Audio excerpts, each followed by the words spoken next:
Yes, it is. It is the E-Man After Show. So excited and delighted that you guys would join me on tonight. We are back for another episode of the E-Man After Show. We are back in the building. And so, Mandy, how are you? I am well. Hello, everyone. So happy to be back on the E-Man After Show. Yes, we're excited and delighted that you guys would join us on tonight in the E-Man Studios. We're excited that you guys would join me on tonight. We want you to go to our network. It's www.WeTalkRadio Network and check out all the great things that's going over here on We Talk Radio. Listen, we have a YouTube channel. I want you guys to follow us on our YouTube channel. We want you to follow us on the network. We just got a lot of great things that's going on, Mandy. Right. Yeah, we're excited tonight. We have just been doing a lot of great things, Mandy, over here on We Talk Radio. Yes. Listen, we have a new show, guys. It's called Groovy Tuesday. You can check it out at 4 p.m. on every Tuesday evening. It's hosted by Miss Kia Davis. You would love that show. If you're in the office and, a lot of people work from home, if you're working from home, you want to check out Groovy Tuesday as you surfing the network. And then we just want you to pay attention to all the great things that's going on over here on We Talk Radio. Well, welcome back to the E-Man After Show. It's a Sunday night. We broadcast this show down in Dallas, Texas. It is, 9:14 Central Standard Time in Dallas, Texas, but it might be 3 o'clock around the world somewhere. It may be afternoon. Wherever you are listening to We Talk Radio Network, welcome. Man, let's do a recap. We started last Sunday night. I call it a little series, Mandy. Mm-hmm. Last Sunday night, we talked about D.E.I, men of color. Okay. And we got into a great conversation of D.E.I, men in color, because, I'm an African-American brother. Yes. And, we are somewhat not treated equally, and it's a privileged conversation that we're having in these times that we live in. Right. And so tonight I got a few fellas that's going to come around the domino table. Those of you that listen to the E-Man After Show, we just come around the domino table and we sit around and we just talk about issues that different one write in that they want us to talk about. And this kind of conversation came up because I did a panel and they was talking about DEI. And I said, okay. And then we discussed it, and I said, you know what, we'll bring some of these topics to the show. Because, man, I could have came from a different perspective when you talk about diversity, equity, and exclusion. I'll keep saying exclusion. Inclusion. You know what I'm saying? I could have came from it from a woman's perspective. I think I did it from a man's perspective, from a business owner perspective. Right. It's those that have businesses, those that's running any kind of organization. We know it's in the school system. It's a prevalent conversation in the school system. It is. But I kind of want to talk about it, DEI and the church tonight. Right. Not that it's in the church. And then a lot of churches, they implemented a lot of this in their teachings. They implement it in their boardrooms, in their conversation. And I think it's a great conversation to have. Those of you that know the E-Man Show, we don't deem down anyone's opinion. We don't try to prove that we have the right answer or the wrong answer. It's just an opinion. Right. And so with our opinions, we're allowing you, we're inviting you to the table, and we want you to have a voice to speak. You know what I'm saying? Right. And so to all of why? Because what is it? What are we celebrating our month over here on We Talk Radio?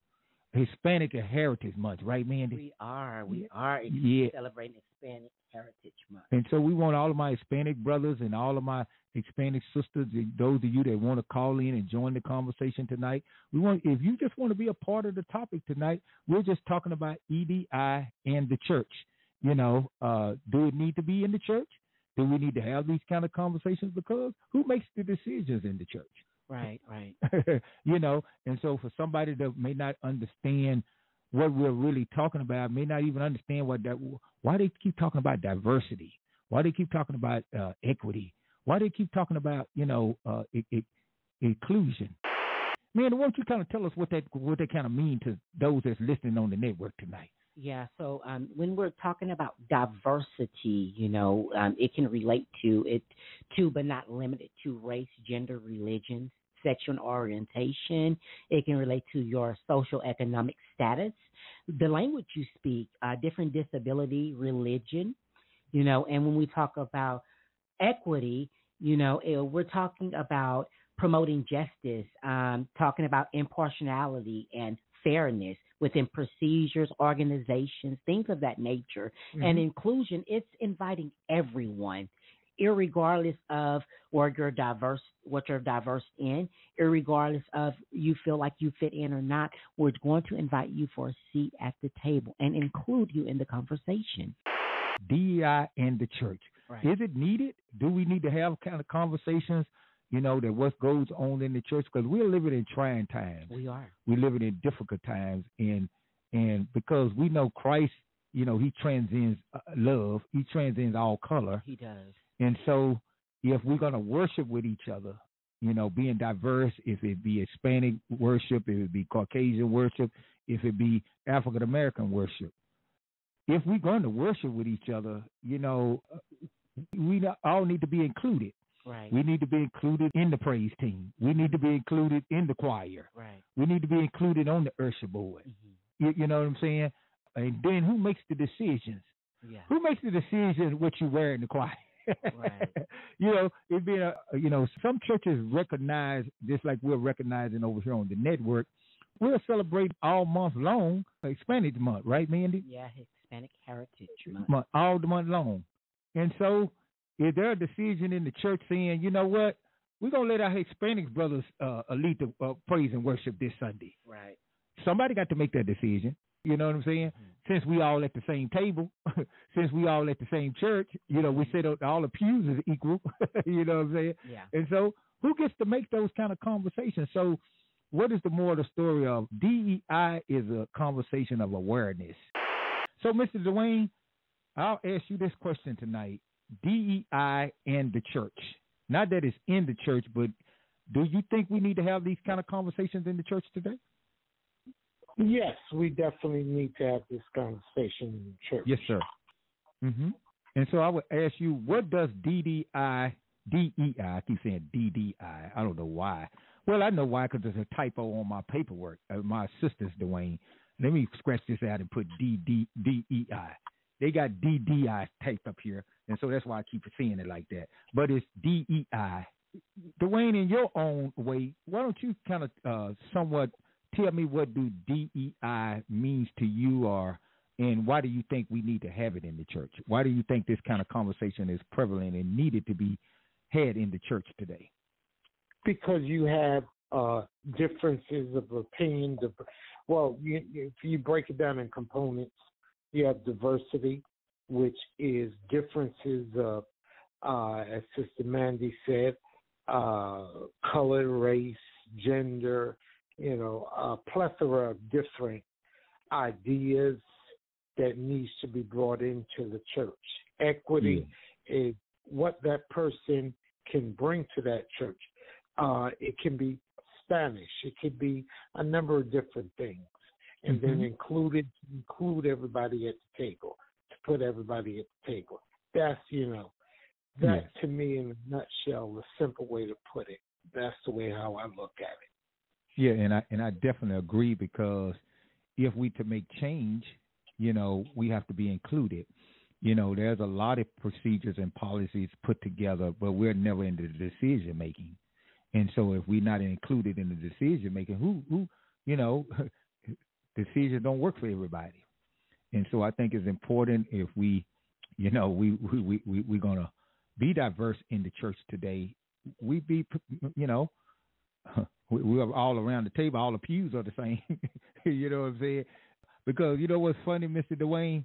It ain't funny. It's one thing I will say, and this probably be a little funny moment. It just hit my head, Mr. Dwayne. Nobody has a decision when it comes to the money. The money's all green. And so when they pass the plate, trust me, the decision is pass it to the left, to the right, whichever way you gonna get it, you gonna get it. There ain't no problem with those decisions when it comes to that. They'll turn a whole service to get that money. You understand what I'm saying, Dwayne? Just somebody just thought about it just off the top. But I think it's very important today that we really have discussions, because we have so many diverse churches. We have those of us that worship with different cultures and different ethnicities.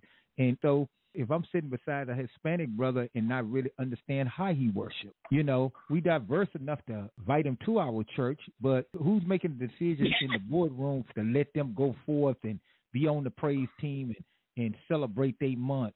Dwayne, it was interesting, sir, because I was in a conversation with a group of young individuals, some church individuals, and this particular church was recognizing Hispanic. And really, they kind of made an interesting statement to me. They were saying, you know, that they was like, you know, I wasn't expecting that. And I said, what do you mean? They was like, well, I wasn't expecting that. You know, I just thought it was going to be, you know, some good old Holy Ghost shouting music. You know what I'm saying? And but the Hispanics was going forth in the praise team, and they was performing real well. I thought it was a real great service. And it baffled me that we can't worship. You know, God is multicolored. I mean, we have to learn how to worship like everybody worship, I think.